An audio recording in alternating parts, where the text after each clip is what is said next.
Hi, I'm Amber Rahe, and I'm a painter. I use a lot of different mediums, and every medium has kind of reasons why I love it. Oil paint is probably my favorite thing to paint with, just because of the way it moves across the canvas. I like the feel of it.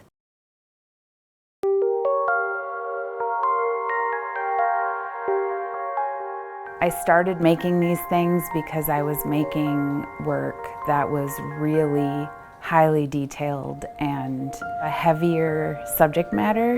It was all about cancer. It had to deal with the death of my grandparents, and it became really stressful. So I wanted to do something easy and a little bit destructive.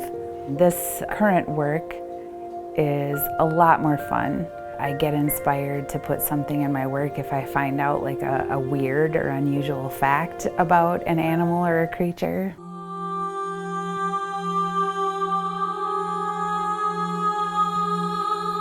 One of the weirdest things I found out while I was making paintings was that there's a couple species of cockroaches that produce milk for their young.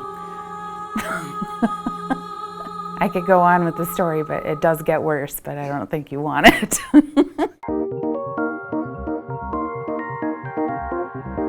I like very bold and saturated colors.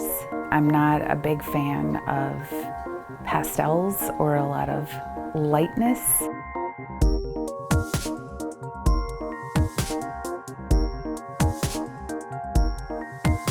After I found these animals or whatever they are, I started to think about like the human impact in nature.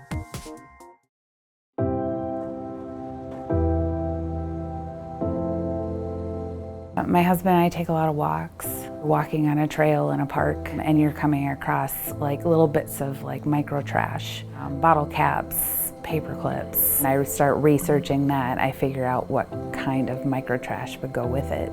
So I started incorporating these little bits of micro trash.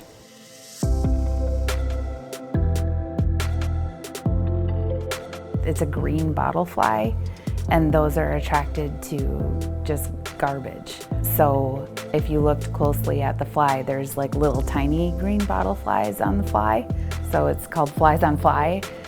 So it's basically like the fly being attracted to itself because it's garbage.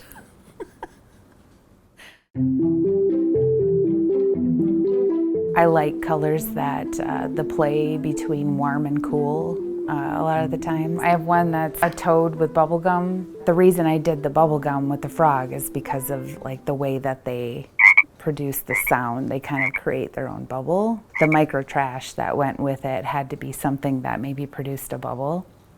Like I wanted to do something light. I had all these inks that I hadn't used in years, and I started pouring them on this paper that I had been using, and it didn't absorb into the paper, it just kind of pooled. I needed something to move it across the surface, so I grabbed some rubbing alcohol that I had in my studio, and the ink actually repels from the rubbing alcohol. So no matter what I do to it, sometimes I hit it, I blow on it, it'll just kind of do its own thing.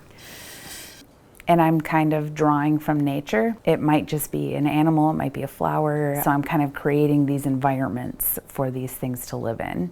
I first knew I was an artist probably about the age of 5.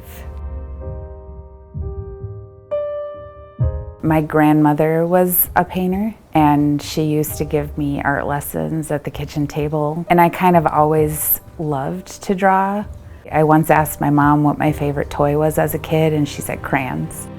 But I kind of was in denial about being an artist until I got to college. I went to college thinking that I had to choose something that was going to make me money and was going to ensure that I was financially stable.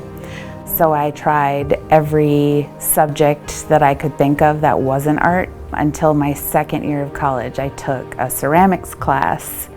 And the second I did that, I knew that that's what I had to do. I absolutely love creating art. I don't know what I would do if I couldn't.